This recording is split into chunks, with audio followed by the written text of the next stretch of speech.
말씀하실 때 열둘 중에 하나인 유다가 왔는데 대제사장들과 백성의 장로들에게서 파송된 큰 무리가 칼과 뭉치를 차가지고 그와 함께 하였더라. 예수를 파는 자가 그들에게 고노를 짜 이르되 내가 입맞추는 자가 그이니 그를 잡으라 한지라. 곧 예수께 나와 랍비여 안녕하시옵니까 하고 입을 맞추니 예수께서 이르시되 친구여 내가 무엇을 하려고 왔는지 행하라 하신대.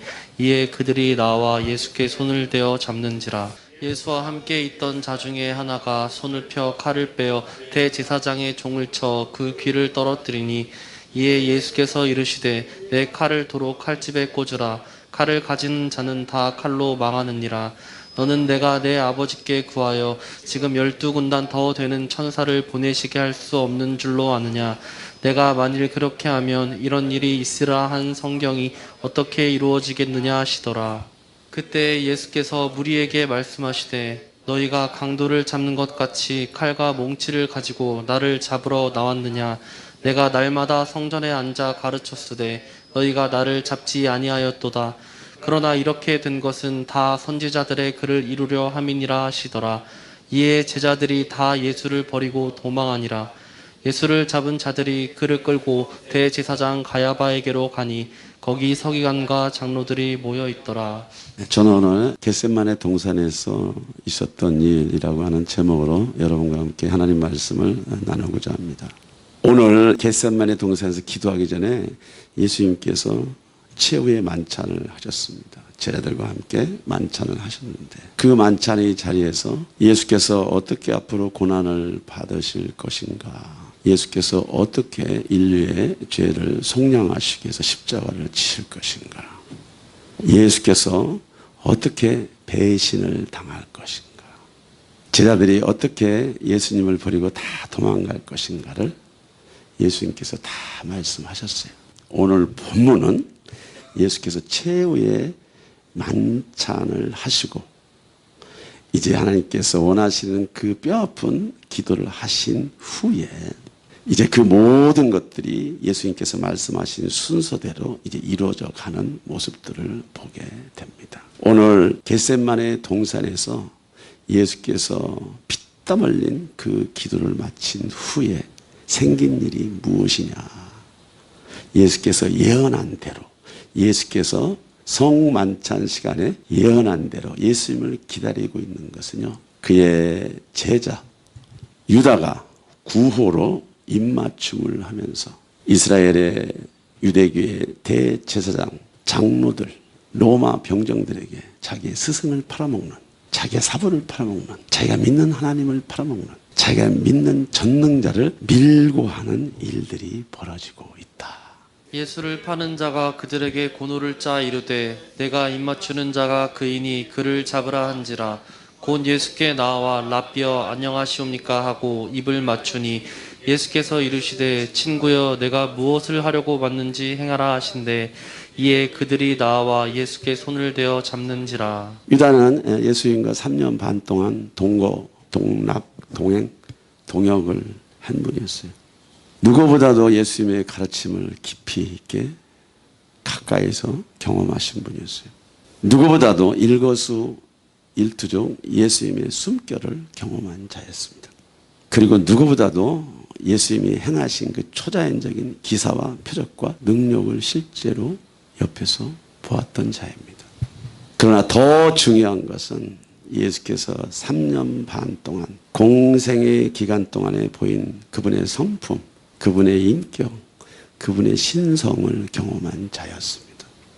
그러한 가룟 유다가 은 30냥을 받고 이제 대제사장 그리고 장로들, 이스라엘의 유대교의 지휘자들에게, 로마 병정들에게 예수를 팔아 넘기게 되는 것이죠. 여기에서 우리가 무엇을 생각을 해야 되냐면은 유다가 군호에 맞춰서 예수에게 입맞춤을 하게 되고 그가 예수인 것을, 그가 예수 그리스도인 것을, 그가 자기 사부인 것을, 그가 오늘 이 저녁에 팔릴 자인 것을 대제사장과 장로들과 또 로마의 병정들에게 알리게 됩니다. 가장 사랑하는 자, 사랑받았던 자, 또 가장 사랑해야 되는 자, 그리고 영원히 사랑해야 될 예수아를 가장 아름답고 품위 있고 고상한 방식으로 팔아넘기는 유다의 모습을 우리가 볼 수가 있습니다. 오늘 성경은 이렇게 말하고 있습니다. 사탄이 유다에게 예수를 팔 생각을 넣었더라. 완전하신 하나님, 완전하신 인간으로 오신 예수.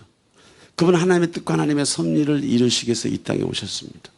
완전하신 하나님, 완전하신 인간이 완전한 제물이 돼서 하나님과 저와 여러분들 관계를 화목케 하려고 이 땅에 오셨습니다. 예수님이 이 땅에 오신 목적은 영광을 받으러 오신 것이 아닙니다. 하나님아버지의 영광을 드러내시기 위해 이 땅에 오셨어요. 자신을 나타내려고 오신 것이 아니고 하나님아버지의 그 섭리와 인간을 향한 하나님아버지의 위대한 사랑을 나타내시기 위해서 이 세상에 오셨단 말이죠. 그가 자신이 사랑하는 제자로부터 배신을 받고 이제 그 아픔과 고통의 현장에서 이제 그가 야밤에 아주 깊은 야방에 칼을 가지고 뭉치를 가지고 덤벼드는 무리 속에 잡히는 아픔이 있었어요. 도대체 왜 사람들이 예수를 잡으려고 할까? 무엇 때문에 예수를 잡으려고 할까? 무엇 때문에 예수를 잡아 죽이려고 할까? 여러분들 잘 아셔야 돼요. 예수께서 사람의 마음을 잘 아시기 때문에 인간의 내면 세계에 있는 그 아픔과 연약함을 잘 아시기 때문에 사람을 절대로 의지하지 않으셨다고 했어요. 사람에게 절대로 기대하지 않았다고 했어요. 사람을 기대지 않았다고 했어요. 인류의 역사는 배신의 역사로부터 시작됩니다. 인간의 역사는 배신의 역사로부터 시작됩니다. 창세기, 모세오경, 역사서, 선지서, 구약성경을 보면요. 타락 이후에 하나님께서 하나님의 선지자들을 보내고 하나님의 종들을 보내서 이스라엘을 구원하기 위해서 이스라엘을 건지기 위해서 수도 없는 노력과 수고와 땀을 흘립니다. 그때마다 번번이 이방인들은 그렇다 치고 자기 백성, 택한 백성, 이스라엘 백성은 끝없이 하나님을 배반했습니다. 하나님을 배반한다는 건 뭐냐면 하나님께서 보낸 자들을 핍박하고 하나님께서 세운 자들을 대적하고 하나님께서 파송한 자들, 선지자들의 말을 기울이지 않고 선지자들을 잡아 죽이는 이런 악순환이 반복이 되었다는 것이죠. 오늘 이 시간에 유다가 군으로 입맞췄다. 이 얘기는 뭐냐면은 예수님께서 배신을 당했다는 거예요. 제자들이 예수님을 버리고 도망가 버렸다는 거예요. 우리는 여기에서 무엇을 경험할 수 있습니까? 무엇을 깨달을 수 있습니까? 예수께서 이 땅에 오셔가지고 십자가를 지시는 것은 저와 여러분들의 죄짐을 지고 가시는 것이에요. 저와 여러분들의 속죄물이 되시기 위한 것이에요. 저와 여러분들이 짊어져야 될 그 심판의 값을 예수님이 대신 지시기 위해서 십자가를 지셔야 했습니다. 그런데 이 십자가를 짊어지는 과정에서도 인간의 악은 끝없이 하나님을 대적하고 인간의 불법은 끝없이 하나님을 배신하고 인간의 의지는 끝없이 하나님 아버지께 불법을 행하더라고 하는 거예요. 이 아픔을 주님은 다 하셨습니다. 이 고통을 주님은 다 하셨습니다. 오늘 저와 여러분들을 예수님이 믿고 있지 않습니다. 다만 믿어주는 거예요. 그냥 하나님이 저와 여러분들 신뢰하지 않습니다. 다만 믿어주는 거예요. 기다려주는 거예요. 하나님은 저와 여러분들을 잘 알고 있습니다. 누가 자기를 배신할 건지, 누가 자기를 배반할 건지, 누가 자기를 버리고 도망갈지 다 알고 있습니다. 그러나 하나님께서 끝없이 기회를 주시고 하나님께서 끝없이 반성할 시간을 주시고 돌이킬 시간을 주신다. 오늘 인간의 모든 역사는 배신으로부터 시작합니다. 거절로부터 시작합니다. 하늘 아버지로부터 도망가는 일부터 시작됩니다. 하늘 아버지로부터 멀어지는 일부터 시작됩니다. 하늘 아버지로부터 숨는 일부터 시작이 됩니다. 그러나 예수님께서는 유다가 자기를 팔았을 때, 유다가 자기를 넘겼을 때 그는 순한 양처럼 반항하지 않았습니다. 저항하지 않았습니다. 싸우지 않았습니다. 갈등하지 않았습니다. 왜냐하면 너희들이 행하는 그 불법 속에 하나님의 뜻이 있는 거야. 너희들이 행하는 그 기만 속에 하나님의 뜻이 있는 거야. 너희들이 행한 그 선택 속에 불법적인 선택 속에 하나님의 섭리가 있는 거야. 밤이 깊으면 깊을수록, 칼이 흥하면 흥할수록, 뭉치가 넘치면 넘칠수록 하나님의 구원의 역사는, 십자가는 예수님께 더 가까이 다가온다는 거예요. 여러분들 그거 아세요? 저와 여러분들이 그리스도 안에서 어떠한 불법을 행하고 어떠한 불의 가운데 살아갈지라도 주님은 주님의 역사를 써 가시는 것이에요. 주님은 주님의 역사, 주님의 섭리를 이루어 가시는 것이에요. 그로 인해서 흥한 자들이 있고 그로 인해서 망한 자들이 있다고 하는 거예요. 왜 11명의 제자 외에 가룟 유다가 이 아픔을 경험해야 됩니까? 이 슬픔을 경험해야 됩니까? 이 불행을 경험해야 됩니까? 예수님이 말씀하셨어요. 유다야, 너는 태어나지 않는 것이 나았어. 하늘아버지의 뜻을 이루기 위해서 유다가 희생된 것이 아닙니다. 유다의 마음속에 탐심이 있었던 거예요. 유다의 마음속에 욕심이 있었던 거예요. 유다의 마음속에 사심이 있었던 거예요. 유다의 마음속에 그런 것이 있다는 거예요. 3년 반 동안 그 하나님이신 예수님을 따라다니고 그 하나님이신 예수님의 기적과 표적을 보고 그 하나님의 아들 예수 그리스도의 성품과 인격을 보고 신성이신 하나님, 인성이신, 완전한 인성이신 예수님과 함께 3년 반 동안 동락, 동행, 동역을 하고 있을지라도 사단이 생각을 불어넣었을 때 그는 무참히 무너지는 거예요. 왜 그러냐? 그 내면 속에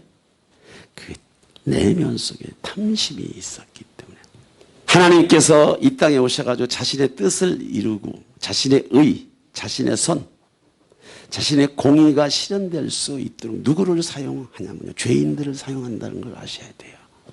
불법이 있는 자들을 사용한다는 것을 아셔야 돼요. 불법이 성할수록, 죄가 성할수록, 배신이 깊을수록 그곳에 전능자의 영광과 전능자의 선, 전능자의 공, 전능자의 의로움은 빛나는 것이에요. 예수님은 무수히 오늘 가룟 유다의 이 배신을 받아들이고 이 배신 앞에 예수님은 침묵합니다. 우리는 어떻습니까, 여러분들? 여러분들 작은 말 한마디에 거절을 받고 작은 말 한마디에 상처받고 작은 말 한마디에 전쟁을 일으키고 있는 이런 세상에 살고 있잖아요. 이러한 환경에 살고 있잖아요, 여러분들. 하나님 예수님은 유다의 그 행위를 받아들였습니다. 유다의 행위를 자기 것으로 안았습니다. 유다의 그 불법과 배신을 안고 배신 속에 하나님의 뜻과 섭리를 만들어 간다는 거예요. 이것이 겟세마네 동산에서 있었던 최초의 사건이에요. 땀방울이 핏방울이 되도록 기도한 이후의 첫 번째 사건은요, 배신의 경험입니다. 무슨 놈의 칼뭉치를 들고 다닙니까?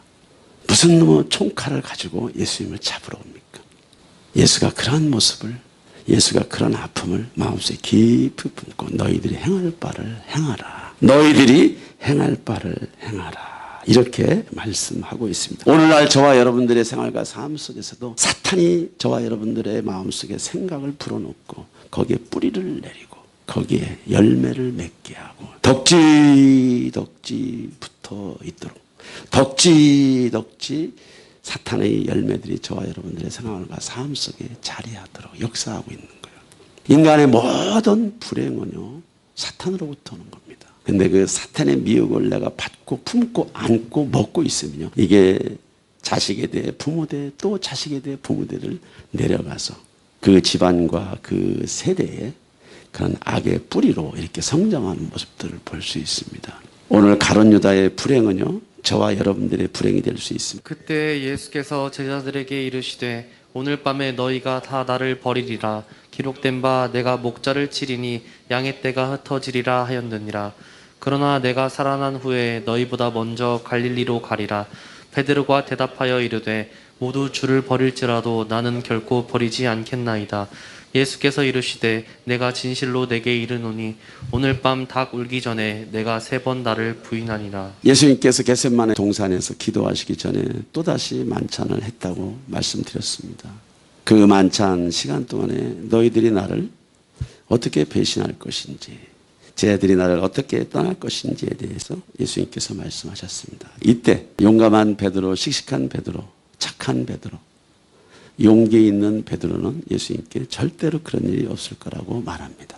내가 3년 반 동안 주님을 경험했습니다. 내가 3년 반 동안 주님과 동행했습니다. 내가 3년 반 동안 주님의 가르침을 받았습니다. 3년 반 동안 귀신들이 쫓겨져 나가고 죽은 나사로가 살아나고 많은 기사와 표적들을 보인 것들을 내가 경험했습니다. 내가 어떻게 예수님 당신을 배신할 수 있겠습니까?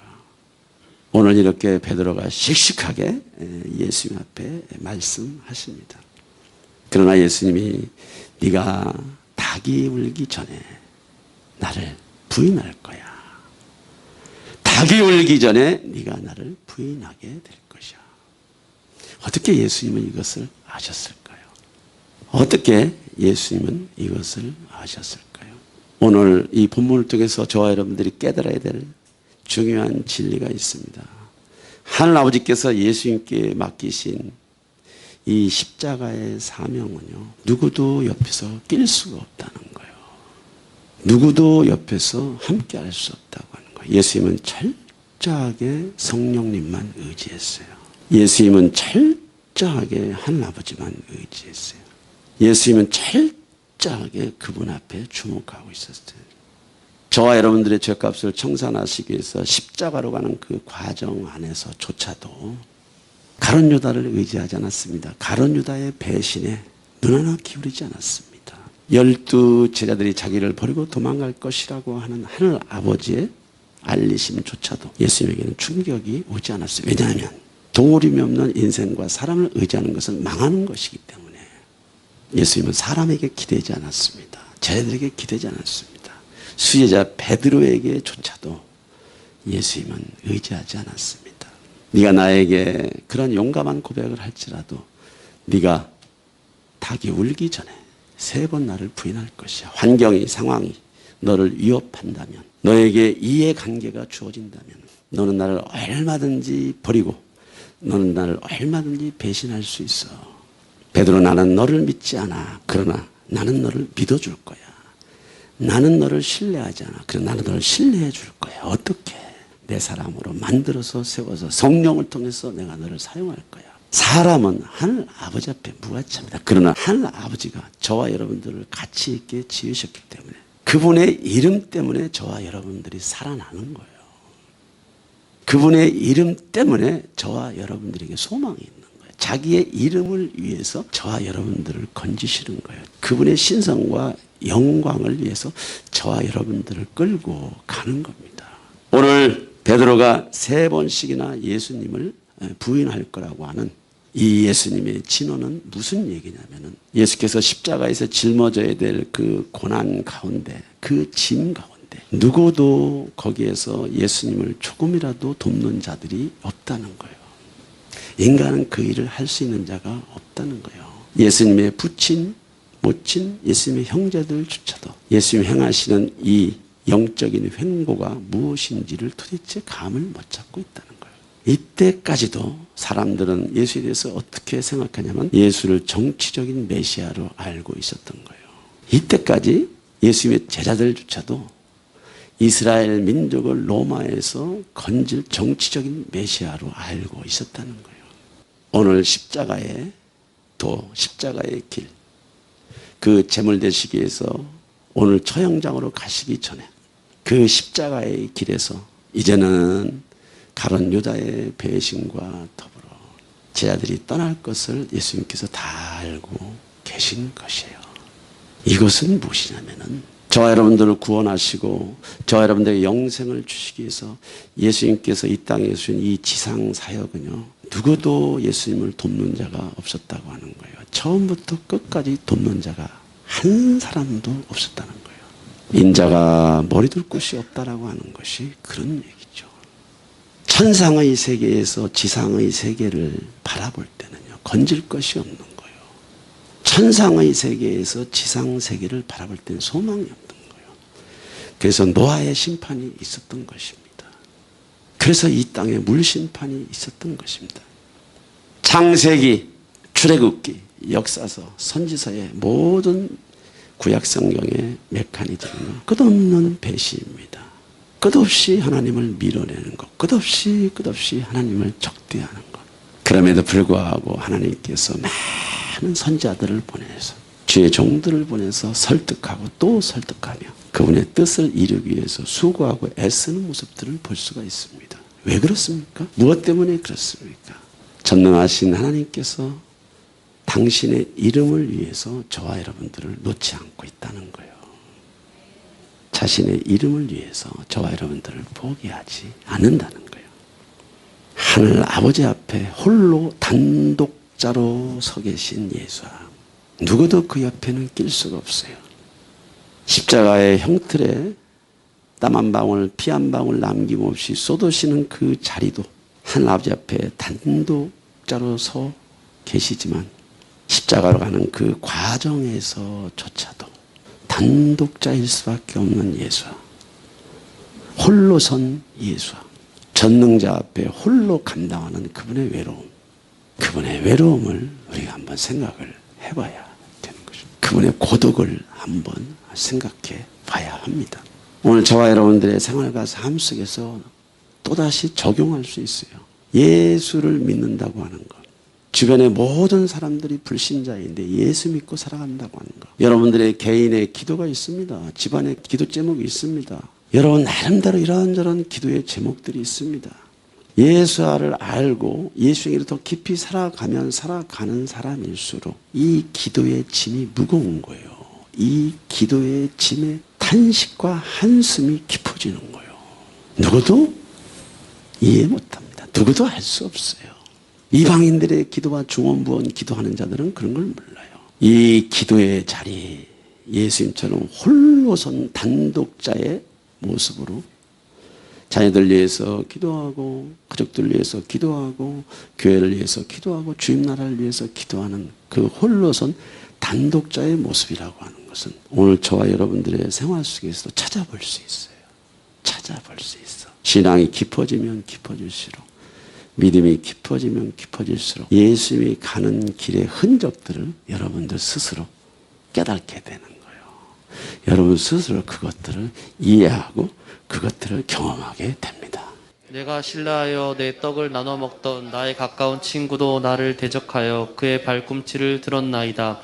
제사 드릴 때에 압살롬이 사람을 보내 다윗의 모삭길로 사람 아히도벨을 그의 성읍 길로에서 청하여 온지라 반역하는 일이 커가매 압살롬에게로 돌아오는 백성이 많아지니라. 성경에서 가룟 유다의 배신 못지않게 다윗이 자기의 아들 압살롬으로부터 배신당하는 장면이 나옵니다. 에비의 자리를 탈취하고 에비가 가지고 있는 왕권을 쥐기 위해서 반란을 일으킵니다. 인간사는 그런 거예요, 여러분들. 부모와 자식 간에도 그럴 수가 있습니다. 부부 사이도 그럴 수가 있습니다. 우리가 어상비상 엉켜 사는 것 같지만 가까이 들여다보면 조금 더 깊이 들여다보면 다른 변수, 선택의 여지가 없기 때문에 살아가는 거죠. 그러나 실상 그 내면을 보면 에비의 왕권을 탄취하기 위해서 다윗을 음해하고 자기 에비를 반역해서 왕위에 오르려고 하는 이 압살롬이라고 하는 사람이 있었습니다. 그런데 다윗의 친구, 다윗의 책사, 다윗을 가장 가까운 곳에서 도왔던 아히도벨이 이제 압살롬의 이러한 놀라운 음모에 협조를 하게 되며 자기 친구, 자기 선왕, 자기가 모시는 주군의 칼을 들이대는 거죠. 내가 신뢰하며 내 떡을 나누어 먹던 나의 가까운 친구도라고 하는 것이 뭐냐면 아히도벨을 얘기하는 거예요. 아히도벨. 친구의 배신에 여러분들 다윗은 어떻게 행동한지 아세요? 아히도벨의 이 배신에 다윗은 침묵합니다. 이것이 영성이에요. 아히도벨의 모함에 기만에 불법에 다윗은 침묵해요. 그래서 아히도벨이 그 짓을 하도록 내버려 둡니다. 자기 아들과 싸우지 않습니다. 충돌하지 않습니다. 갈등하지 않습니다. 왜냐하면 악은요, 불법은요, 인간의 꾀는요, 돌다 제자리로 돌아갑니다. 오늘 다윗이 아히도벨의 이 불법을, 이 모반을 어떻게 생각했습니까? 그는 압살롬을 바라보지 않았습니다. 그는 친구 아이도벨을 바라보지 않았습니다.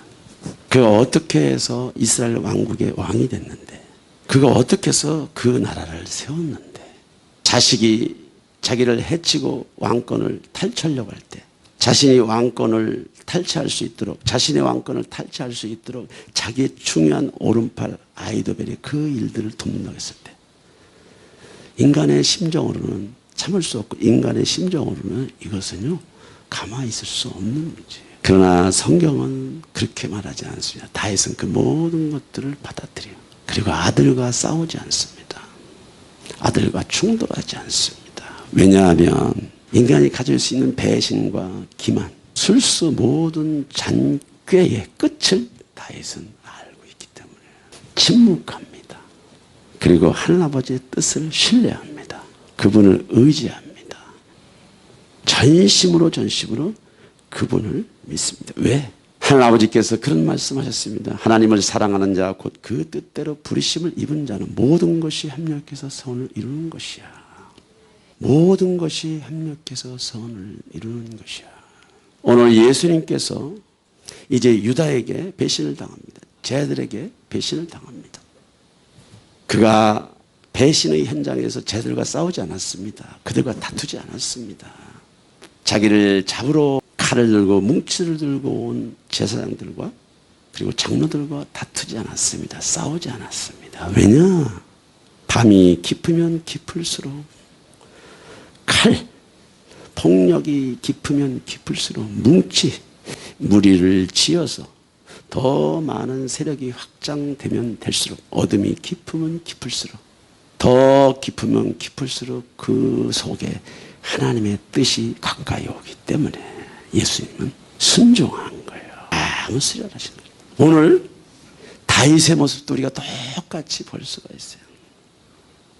그 휘황찬란한 왕권, 왕위, 권세, 위엄, 그분의 품격, 아랑곳하지도 않고 자기에게 배신을 때린 책사, 자기의 오른편, 자기의 수장, 그의 배반, 그의 기만에도 불구하고 아들과 싸우지도 않고 친구와 싸우지도 않는 다윗의 모습은 어떤 모습입니까? 악의 끝을 아는 것입니다. 속임의 끝, 기만의 끝, 탐심의 끝을 다윗이 알았던 거예요. 창세기 이후 말라기 선지자, 그리고 마태복음 이후의 계시록까지 저와 여러분들이 생각해야 될 분명한 것이 있어요. 결국 인류의 역사가 엄청난 역사, 엄청난 소용돌이 속에서 여기까지 발전해 왔습니다. 인간의 문명이 이렇게 발전해 와서, 인간의 문명이 이렇게 상승해서, 성장해서, 이 시대가 하나님을 더 가까이 하는 시대입니까? 이 시대가 하나님을 더 찾는 시대입니까? 이 시대의 정치, 경제, 문화사의 어떤 영역에 하나님이 계십니까? 어떤 영역에 하나님의 뜻과 하나님의 공의가 있습니까? 어떤 영역에 하나님의 섭리가 있습니까? 많고 많은 변화무쌍한 역사의 선상 속에서도 인간의 모든 수고와 땀과 또 모든 그런 기만들은요, 결국은 다 물거품으로 돌아간다는 거예요. 여러분들 흙으로 와서 흙으로 돌아가요. 앞서거니 뒤서거니 흙으로 와서 흙으로 돌아간다는 말이죠. 오늘 다윗은 알았어요. 너희들이 아무리 나를 배반하고 기만하고 내 왕권을 탈취하려고 할지라도 전능자를 향한 내 마음과 중심을 너희들이 뺏을 수가 없어. 더 깊은 것은 전능자께서 내게 약속한 그 언약의 말씀, 약속의 말씀을 깰 수가 없어. 눈 하나 깜빡하지 않는 다윗의 모습 속에서 예수님의 모습을 볼 수가 있는 거죠. 많은 재주가 있을지라도, 꾀가 있을지라도, 기술이 있을지라도, 동서분주하는 삶이 있을지라도 주님 앞에 서면 조용해지는 거예요.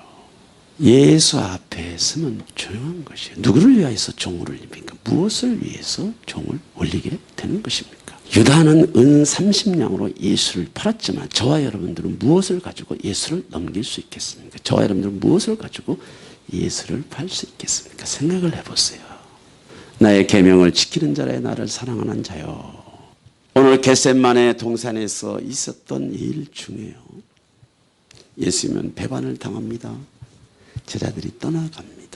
속고 속이는 세상 속에서, 속고 속여가는 세상 속에서 세상신은 그렇게 역사를 만들어 가지만 하나님께서 이 땅에 오셔가지고 독생하신 예수 그리스도의 모습으로 이 땅에 오셔가지고 세상의 악과 기만, 배반, 이 모든 것들을 통해서 하나님의 뜻을 이루어 가시는 이 의연한 하나님의 섭리 앞에 저 여러분들의 마음속에 있는 많은 종류의 풍랑, 세상을 향한 꾀, 그리고 저와 여러분들에게 은 30냥은 무엇입니까? 성공입니까? 부입니까? 명예입니까? 여러분들이 좋아하는 쾌락입니까? 은 30냥이라고 하는 이 의미는 굉장한 의미가 있어요. 오늘 이 시간 저와 여러분들 앞에 당황하지 않는 예수님을 여러분들이 만나시는 은혜가 있기를 축복합니다. 자, 오늘 겟세마네 동산에서 두 번째 있었던 일은 예수님을 군병들이 끌고 갑니다. 그러나 이렇게 된 것은 다 선지자들의 글을 이루려 함이라 하시더라. 이에 제자들이 다 예수를 버리고 도망하니라. 예수를 잡은 자들이 그를 끌고 대제사장 가야바에게로 가니 거기 서기관과 장로들이 모여 있더라. 이제 가룟 유다의 배신으로 인해서 대제사장과 장로들과 무리들이 예수를 이제 포박합니다. 실제 장면으로 들어가는 거예요. 예수를 잡은 자들이 그를 끌고 대제사장 가야바로 가니 거기에 서기관과 장로들이 모여 있더라. 가야바의 뜰에 가 있는 것. 종교 재판을 받게 됩니다.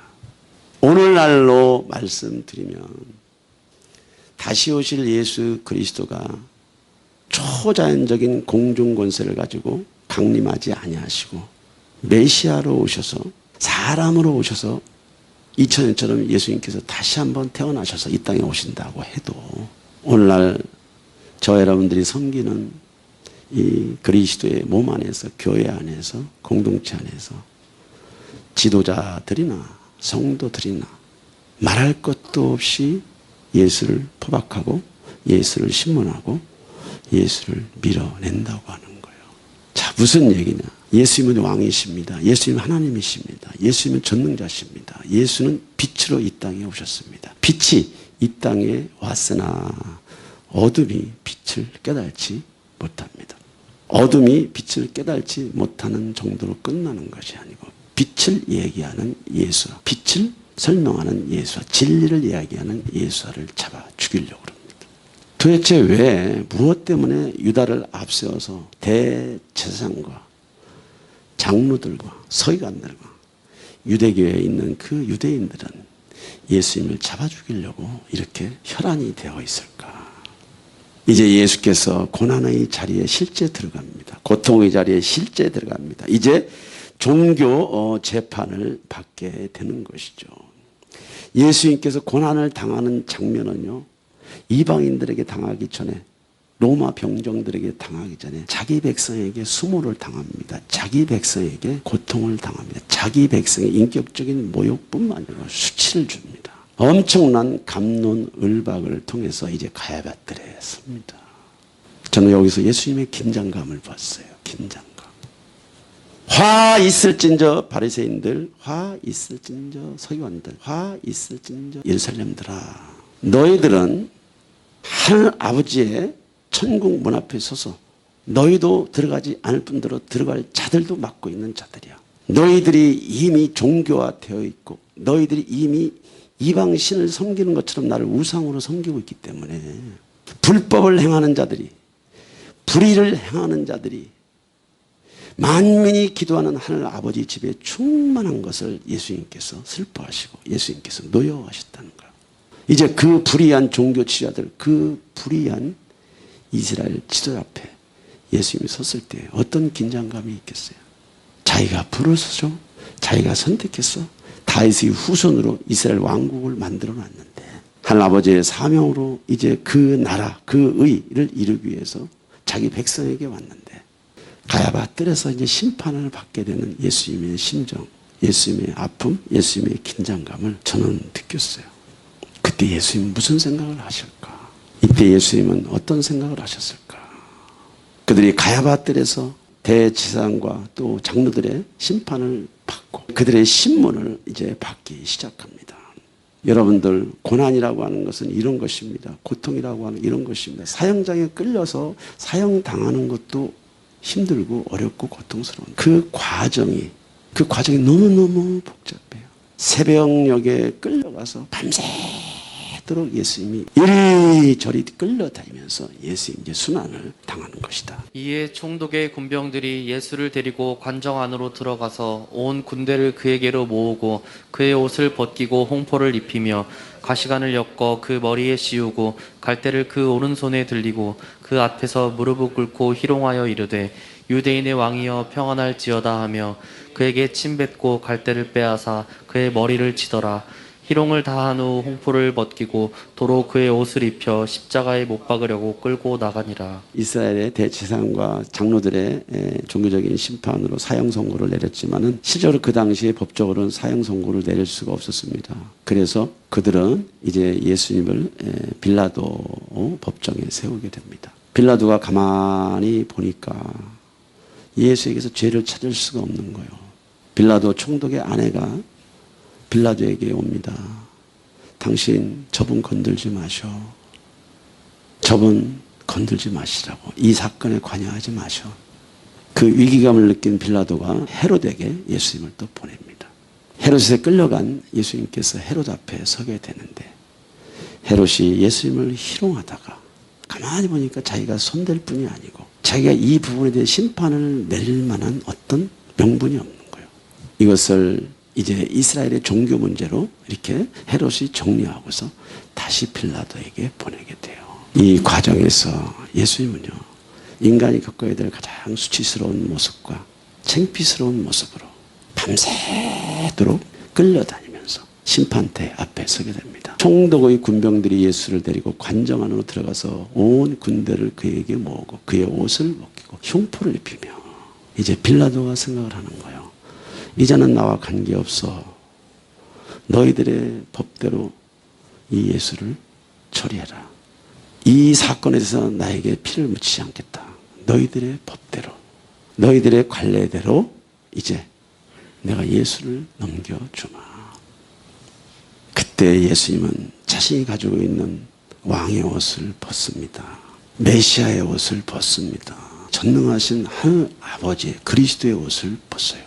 이때는 완전한 인간으로, 완전한 제물로, 이삭과 같은 제물로 완전하게 그의 모든 것들을 바꿔놔요.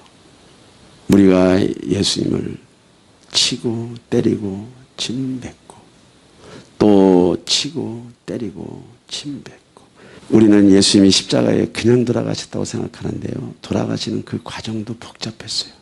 너무너무 고통스럽고 너무너무 힘들고 너무너무 괴로움의 연속이었어요. 오늘 예수 그리스도가 받은 이 재판은 종교적인 재판입니다. 또 예수께서 받은 이 재판은 종교적인 재판을 떠나서 영적인 재판이에요. 영적인 재판. 영적인 재판이라는 게 뭐냐. 왜 유대인들이, 왜 제사장들이, 왜 장로들이 예수님을 힘들어했는 줄 아세요? 네가 유대인의 왕이냐? 네가 하늘 아버지의 그리스도냐? 메시아냐? 라고 물었을 때 내가 바로 그다. 너희들이 찾는 그야. 너희들이 기다리던 메시아야. 너희들이 바라보는 그 전능자의 아들이라는 말이지. 이 말을 들은 종교인들은요, 도대체 저 예수가 무슨 얘기를 하는지 도무지 깨달을 수가 없어요. 왜냐하면 예수님은 계속해서 영적인 얘기를 하는 거고 유대인들은 종교적인 얘기를 하는 거예요. 예수님은 하늘의 역사를 얘기하는 거고 유대인들은 땅의 역사를 얘기하는 거예요.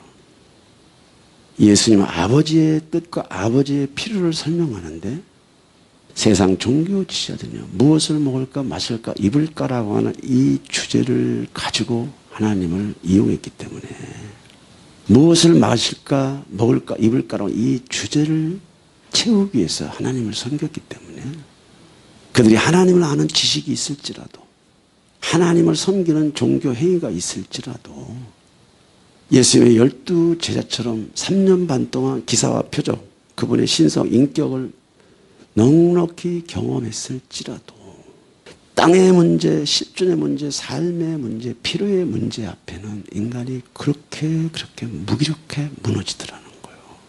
무엇 때문에 예수께서 저런 대접을 받아야 됩니까? 무엇 때문에 예수께서 저런 대접을 받아야 됩니까? 무엇이 유대인들로 하여금 분노를 일으킵니까? 무엇이 유대인들로 하여금 대놓게 합니까? 그들의 마음속에 불편한 것이 뭐예요? 그들의 가슴속에 불편한 것이 뭐냐면 왜 그들이 그렇게 예수를 잡아 죽이려고 혈기를 부립니까? 진리를 알지니 진리가 너희를 자유케 할 것이야. 이 말이 무슨 말인지 도무지 알아들을 수 없는 이스라엘 민족 앞에 주님은 순종함으로 때리면 때리는 대로 벗기면 벗기는 대로 채우면 채우는 대로 수치와 모욕을 주면 주는 대로 주님께서 다 받아 먹습니다. 왜 그러냐? 밤이 깊으면 어둠이 깊으면 기만이 깊으면 배반이 깊으면 무지와 어리석음이 깊으면 불법이 깊으면 폭력이 깊으면 깊을수록 하늘아버지의 선하심은 더 빛나는 거예요. 하늘아버지의 뜻과 계획은 더 가까워지는 거예요.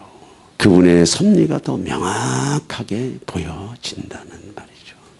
저는 여러분들의 마음속에 유대인들이 밟았던 이 전철을 밟지 않았으면 하는 마음이 참으로 간절합니다. 제 자신도 12제자는 아니지만 70인 제자는 아니지만 3000인의 제자는 아니지만 예수님과 함께 살아본 적이 없는 자지만요.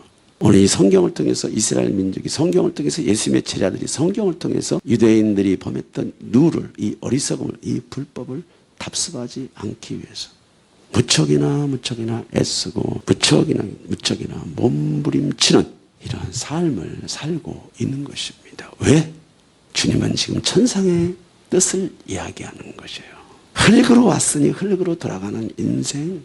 돌고 또 돌아. 아주 많이 돌아. 자주 돌아. 빨리 돌았어. 최선을 다했단 말이야. 나름대로 그렇게 살아왔단 말이야. 누구를 위해서 무엇을 위해서 어떻게 살았는데 라고 하는 이 질문 앞에 저와 여러분들이 고민을 해야 되는 거예요. 저와 여러분들이 고민을 해야 되는 거예요.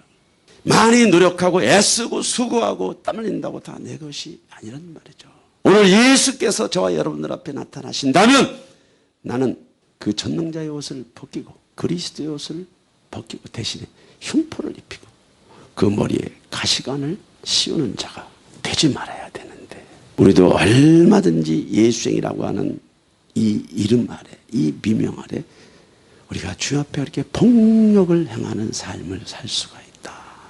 그러나 예수님은 또 이 모든 것들을 그냥 그대로 받아들이십니다. 모든 것들을 그냥 수용하십니다. 유대인들에게 40에서 하나 감한 매를 5번 맞았으며 3번 태장으로 맞고 1번 돌로 맞고 3번 파선하고 일주야를 깊은 바다에서 지냈으며 여러 번 여행하면서 강의 위험과 강도의 위험과 동족의 위험과 이방인의 위험과 시내의 위험과 광야의 위험과 바다의 위험과 거짓 형제 중의 위험을 당하고 예수님께서 겟세마네 동산에서 정말로 땀방울이 핏방울이 되도록 그 절규하는 기도를 드렸습니다. 아버지여 내 뜻대로 마옵시고 아버지의 뜻대로 하여 주시옵소서. 그러나 이 잔이 내가 짊어져야 될 이 잔을 내가 넘을 수 있다면 아버지 제발 부탁인데 나는 저들의 짐 저들의 불법 저들의 상처 저들의 심판을 내가 대신 받고 싶지 않습니다. 할 수 있거든 하늘 아버지시여 뜻을 돌이켜 주옵소서. 솔직한 마음이요. 솔직한 마음이라고. 그러나 내 원대로 마옵시고 아버지의 뜻대로 하옵소서. 아버지의 뜻을 이루기 위해서 그가 기도한 거예요. 하늘 아버지 지금 이 시간 이후로부터 예언대로 제자가 나를 배반할 것이고 제자들이 떠날 것이고 강도들이 또 폭력배들이 와서 나를 잡아갈 것이고 내가 종교재판을 받게 될 것이고 내가 십자가의 형틀에 매이게 될 것이고 인간이 질 수 있는 가장 고통스러운 형벌이 십자가의 형벌입니다. 그 형벌과 함께 저 여러분들의 죄의 짐도 지고 온 우주 만물에 깔려있는 모든 귀신들이 예수에게 붙어가지고 그의 영혼을 짓누르는 그 자리에 예수님은 너무나 그런 것들이 공포스러울 만큼 그것들을 피하고 싶었어요. 내 뜻대로 마옵시고 아버지의 뜻대로 하옵소서. 엘리 엘리 라마 사막다니 6시간 동안 예수님께서 십자가에서 물 한 방울, 피 한 방울 남김없이 다 쏟으시는 그 과정이 하늘 아버지의 뜻을 완전하게 이루시는 그런 과정이었단 말이죠. 주님의 뜻을 이루어가는 데는 아픔이 있습니다. 고통이 있습니다. 기다림이 있습니다. 인내심이 있습니다. 하늘 아버지의 뜻이 지상세계에서 하늘 아버지의 뜻이 여러분의 생활과 삶 속에서 하루아침에 이루어지는 것이 아니라고 하는 거예요. 왜냐하면 인간의 마음은요, 이 4가지 마음이 있습니다. 하나는 옥토의 마음이 있는데 이 옥토의 마음은 아담과 하와가 타락하기 전의 마음입니다. 길가의 마음, 하나님 아버지의 말씀을 뿌릴지라도 그 길가가 너무 딱딱하니까 말씀이 들어가지 않습니다. 가시와 엉겅퀴가 있기 때문에 조금 자라고 조금 살아나는 것 같은데 상황이나 환경이나 이해관계가 싹 오면은 베드로처럼 아니 또 제자처럼 아니 또 유다처럼 예수님을 모반하는 일들이 벌어지고 마음이 강팍한 바위처럼 돌짝처럼 이런 밭이 있으면요 믿는 것 같은데 믿어지는 것 같은데 종교인으로 왔다 갔다 하는 이런 마음의 상태에 있단 말이죠. 이런 마음의 상태에서 하늘 아버지의 말씀이 우리에게 뿌려져서 뿌리를 내린다고 하는 것은 그 뜻이 이루어진다고 하는 것은 많은 시간이 필요하고 노력이 필요하고 수고가 필요하고 땀이 필요하고 기도가 필요하고 무엇보다도 중요한 것은 영적 전쟁이 반드시 필연적이라고 하는 거예요. 오늘 예수님께서 이 십자가를 지시기 위해서 이제 유대 지휘자들에게 또 빌라도 법정에서 최후의 사형 선고를 이제 받고 이스라엘 족속들에게 유대인들에게 넘겨주는 이 아픔을 예수님께서 받아내십니다. 무엇을 위해서? 하늘 아버지의 뜻을 위해서. 무엇을 위해서? 하늘 아버지의 계획들을 위해서. 근데 오늘 예수님도 이러한 어려움이 있었지만은 예수님도 이러한 고통이 있었지만은 오늘 바울도 복음을 위해서 당하는 이 고통이 만만치 않았다는 거예요. 유대인들에게 40에서 하나 감한 매를 5번 맞았으며 3번 태장으로 맞고 1번 돌로 맞고 3번 파선하고 일주야를 깊은 바다에서 지냈으며 여러 번 여행하면서 강의 위험과 강도의 위험과 동족의 위험과 이방인의 위험과 신의 위험과 광야의 위험과 바다의 위험과 거짓 형제 중의 위험을 당하고 성경에서 말하는 사도의 삶이에요. 성경에서 말하는 목사들의 삶이란 말이죠. 성경에서 말하는 선자들의 삶이란 말이죠. 성경에서 말하는 선교사들의 삶이에요. 왜 바울이 맞아야 됐는지, 왜 강의 위험, 강도의 위험, 동족의 위험이라고 하는 것은요, 같은 유대인들을 말하는 거예요. 이방인의 위험은 있을 수 있습니다. 동족의 위험. 무엇 때문에 도대체 바울이 이 고난을 받습니까? 왜 바울이 고난을 받아야 됩니까? 이 정도의 고난은요, 사도 바울이 죽어도 10번 더 죽었어야 돼, 지금. 불법은, 기만은, 배신은요, 영입니다, 영. 불법이 무엇입니까? 죄가 무엇입니까? 계명 밖에 계명을 피해가는 것이 죄고 불법입니다.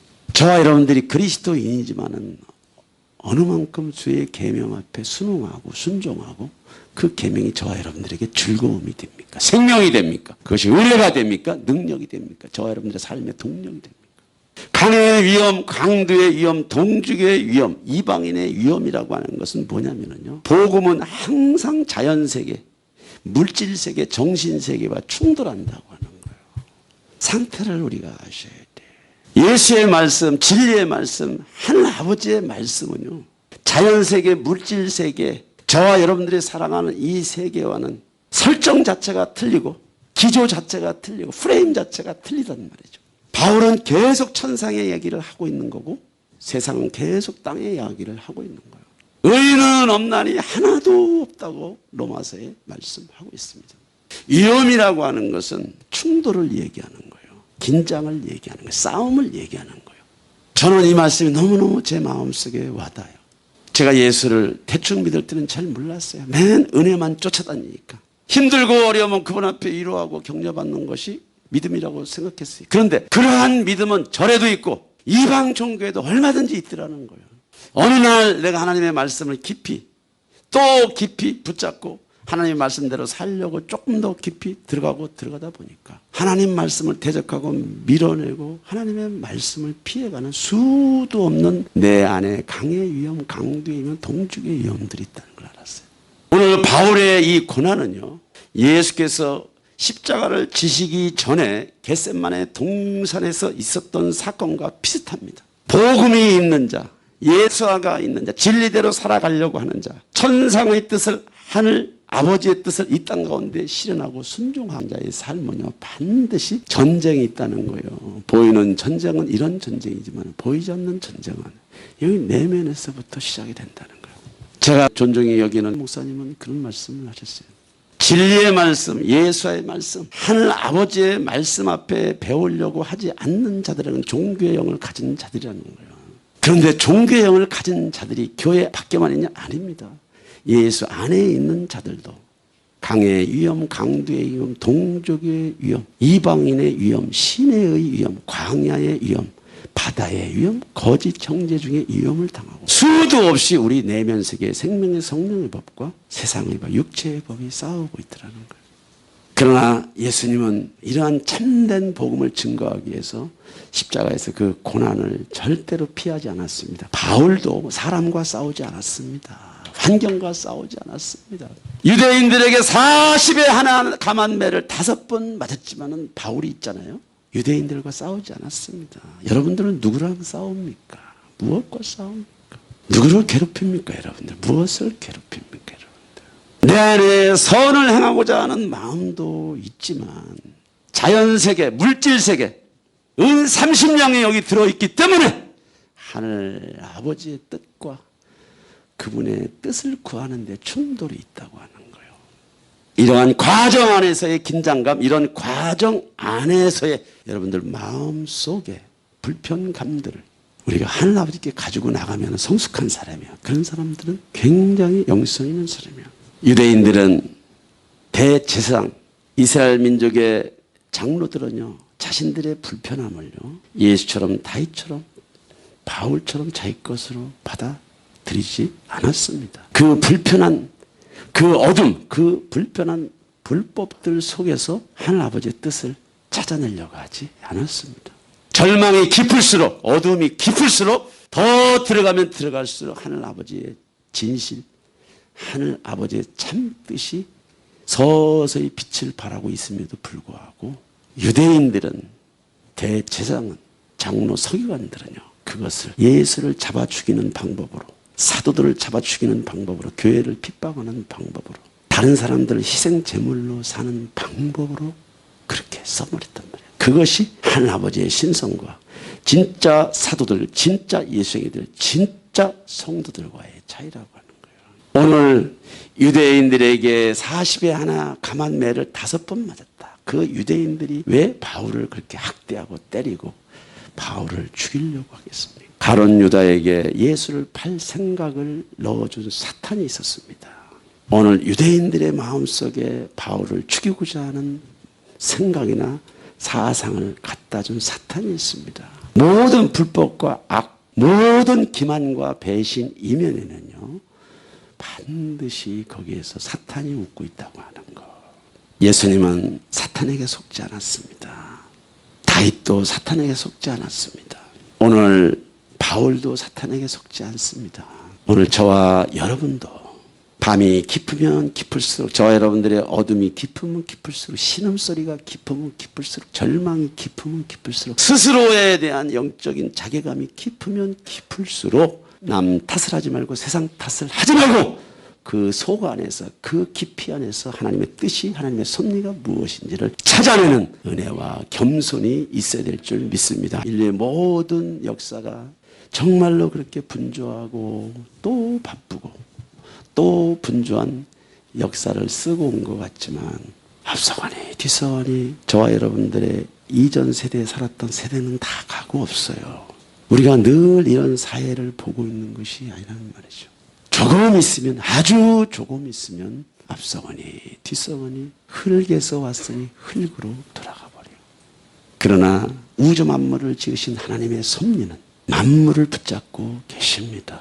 우주 만물을 창조하시는 하나님은 인간을 새하늘과 새 땅과 새 예루살렘의 도성에서 새로운 역사를 써 가기 위해서 오늘도 불법의 세상에 오셔서, 어둠의 세상에 오셔서, 깊은 밤을 지나고 있는 세상에 오셔서 그 그 악을, 불법을, 기만을, 배반을 주님께서 먹고 마시면서 자신의 선하심, 의로우심, 신실하심, 자신의 전능성을 보이고 전능성을 나타내고 있는 거예요. 하나님과 싸우지 마세요. 절대자와 싸우지 마세요. 그에게 머리를 들지 마시란 말이죠. 한 줌의 흙이란 말이죠. 하늘아버지시여, 겟세마네 동산에서 예수님께서 땀이 핏방울이 되도록 기도하신 이후에 아버지의 뜻을 이루시기 위해서 내가 이 뜻을 이뤄나가는 모든 과정 안에서 장애물이 있을 때 이 장애물을 잘 넘고 십자가에서 끝까지 내 숨이 끊어질 때까지 나를 지켜달라고 하는 기도를 주님이 하시는 거란 말이죠. 십자가에서 몸짓고 빌려 들어가신 예수의 그 죽음 이후에 저와 여러분들이 그분의 은혜와 그분의 축복을, 그분의 혜택을 받는 말로 표현할 수 없는 이런 놀라운 일들은요, 그냥 있어지는 것이 아니란 말이죠.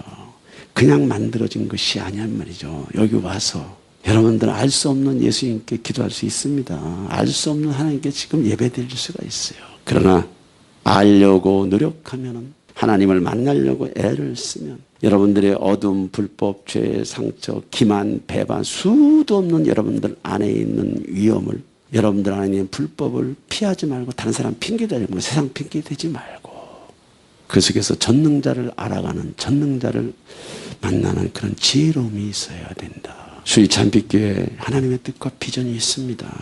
분명히 이곳 하나님의 뜻과 비전이 있습니다. 세울 자들을 세우시고 아버지께서 이 공동체를 사용하세요. 왜냐하면 우리의 뜻대로 마옵시고 은 30냥을 얘기하는 것이 아니에요. 천상의 뜻이, 천상의 계획들이 마지막 시대에 이 마라나타를 통해서 드러나게 하여 주시옵소서.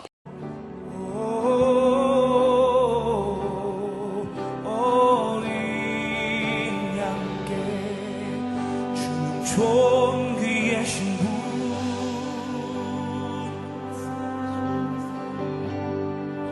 주는 존귀하신 분,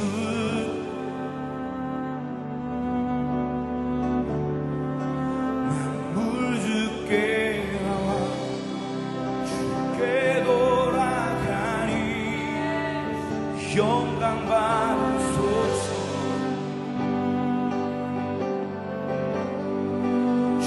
존귀하신 분,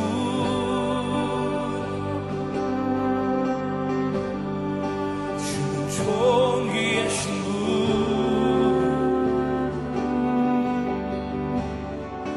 만물 주께 나와 주께 돌아가니 영광 받으소서.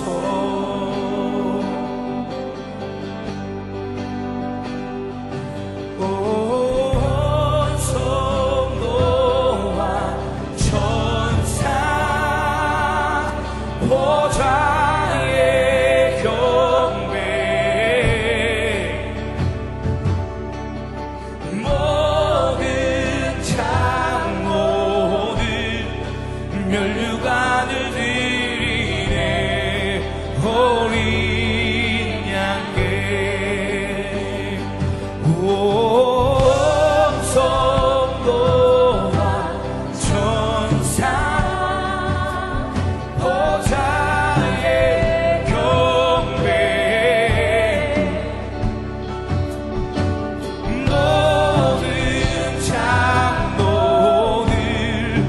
면류관을 드리네.